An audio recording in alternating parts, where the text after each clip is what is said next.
নারকল দিয়ে ডুমুরের এইরকম যদি ঝাল ঝাল একটা সবজি হয় না, গরম গরম ভাতের সঙ্গে খেতে কিন্তু দারুণ লাগবে। নমস্কার বন্ধুরা, আজকে আমি আপনাদের সঙ্গে ডুমুরের একটা রেসিপি শেয়ার করব। এই জন্য ডুমুরগুলোকে সবার আগে ধুয়ে ছুরি দিয়ে এইভাবে দেখুন সাইড কেটে নিতে হবে। বীজ কিন্তু একদম আসা চলবে না ডুমুরের। কেটে আমি একটা পাত্রের মধ্যে একটু হলুদ দিয়ে রেখেছি, ওর মধ্যেই দিয়ে দিয়েছি সব কাটা ডুমুরগুলোকে। এবার ডুমুরগুলোকে আমি সেদ্ধ করে নেব। বন্ধুরা, আমাদের এখানে তো বটি পাওয়া যায় না, তাই আমি ছুরি দিয়ে কেটেছি। এবার 1 চামচ ধনে, 1 চামচ জিরে, 3 থেকে 4টে শুকনো লঙ্কা, 2টো তেজপাতা, 1 চামচ গোলমরিচ আর হাফ ইঞ্চ আদা আমি গ্রাইন্ডিং জারে ঢেলে পেস্ট বানিয়ে নিয়েছি। আর ফ্রেশ কোকোনাট নিয়েছি, নারকল নিয়েছি হাফ বাটির মতন, ওটারও আমি পেস্ট বানিয়ে নিয়েছি একটু জল দিয়ে।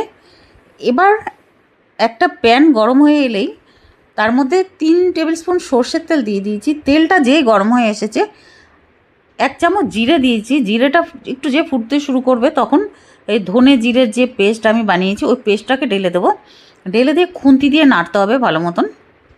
দিয়ে দেবো ছোটো চামচের হাফ চামচ হলদি পাউডার আর হাফ চামচ কাশ্মীরি রেড চিলি পাউডার দিয়ে আবারও নাড়তে হবে। নাড়তে নাড়তে যখন এইরকম শুকিয়ে আসবে মশলাটা, তখন আমি দিয়ে দেবো স্বাদ মতন নুন দিয়ে আবারও নাড়বো। নাড়তে নাড়তে যখন মশলাটা এইভাবে গায়ে গায়ে লেগে আসবে, তখন সেদ্ধ করে রাখা ডুমুরগুলোকে দিয়ে দেবো।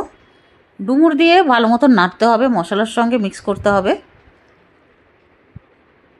2 থেকে 3 মিনিট এইভাবে মশলার সঙ্গে ডুমুরগুলোকে ফ্রাই করতে হবে মিক্স করে করে। যত এইভাবে ফ্রাই করা হবে না মশলার সঙ্গে ডুমুরে, তখন টেস্ট খেতে কিন্তু আরও ভালো হবে। এবার দিয়ে দেবো হাফ চামচ মতন পাউডার গুড়, দিয়ে আবারও নাড়বো। বন্ধুরা, আপনারা পাউডার গুড়ের পরিবর্তে চিনিও দিতে পারেন। এবার 3-4 মিনিট আমি আবারও নেড়েছি এভাবে মশলার সঙ্গে ডুমুরকে। তারপরে আমি দিয়ে দেবো হাফ বাটি মতন জল। গ্রাইন্ডিং জারে যে মশলাটা পেস্ট বানিয়েছিলাম না, ওর মধ্যে একটু জল দিয়ে ওই জলটাই আমি ঢেলে দিয়েছি।